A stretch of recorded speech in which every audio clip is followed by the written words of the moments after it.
নমস্কাৰ, কাইলৈ মহাশিৱৰাত্ৰি পূজা আৰু সৰুৰে পৰা মোৰ আৰাধ্য দেৱতা হৈছে শিৱ। গতিকে প্ৰায় মন্দিৰলৈ গৈ থকা হয় আৰু মহামৃত্যুঞ্জয় মন্দিৰলৈ গৈ থাকোঁ প্ৰায়ে।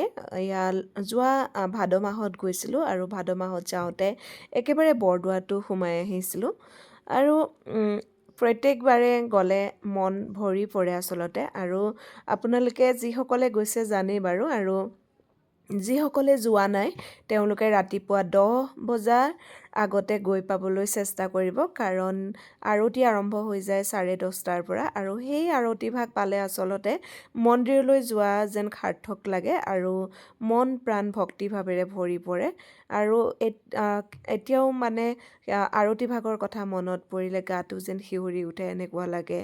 আৰু পাৰবিলাকক এইবাৰ ওচৰতে পাইছিলোঁ, পাৰ বহুতখিনি আছে আৰু ওচৰতে বহি প্ৰসাদ খাই থাকোঁতে পাৰবোৰ আহোঁতে প্ৰসাদ দি দিলোঁ আৰু একেবাৰে হাততে আহি 3-4টা মানে খাইছেহি নহয়। অৱশ্যে ভালো লাগে, কিন্তু কৰ্মচাৰীসকলে মন্দিৰৰ প্ৰাংগণ লেতেৰা হ'ব বুলি প্ৰসাদ দিবলৈ নিদিয়ে।